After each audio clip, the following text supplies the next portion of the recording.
Aujourd'hui, je vais vous parler de la prochaine crise financière mondiale. Elle pourrait éclater en 2020. C'est ce qu'affirme l'économiste américain Nouriel Roubini, reconnu pour avoir annoncé le krach de 2008. Alors, quels sont les ingrédients de ce cocktail explosif? 3 grosses puissances économiques dominent le monde: les États-Unis, la Chine et l'Europe. Et si les 3 allaient mal en même temps? Déjà, du côté des pays émergents, pas mal d'entreprises sont surendettées et pourraient bien déstabiliser les marchés financiers. Pas cool. Aux États-Unis, ça va. Le plan de relance budgétaire booste la croissance. Sauf que... Comment ça, on a moins de sous dans notre caisse? Eh oui, le déficit budgétaire américain est à son plus haut niveau depuis 2012. Cette politique est donc condamnée à s'essouffler. Et l'économie américaine avec.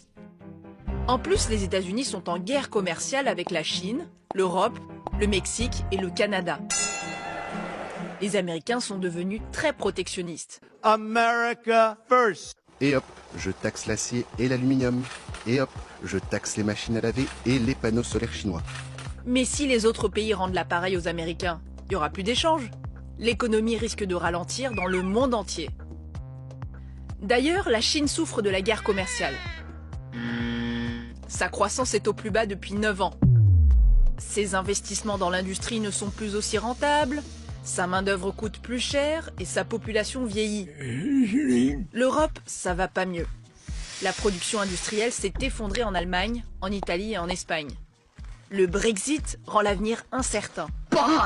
La montée du populisme inquiète aussi. En Italie, les dirigeants risquent de creuser le déficit, alors que le pays est déjà le 2e le plus endetté d'Europe, après la Grèce. Avec ces partis populistes, ce sera dur de riposter à l'échelle européenne en cas de nouvelle crise.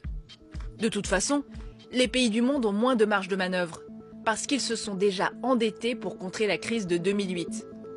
Mais Nouriel Roubini, alias Docteur Catastrophe, espère se tromper. Il pensait que la Grèce, l'Italie et la Finlande allaient sortir de la zone euro, mais ça n'est pas arrivé. Enfin, pas encore. Y a pas de sucre.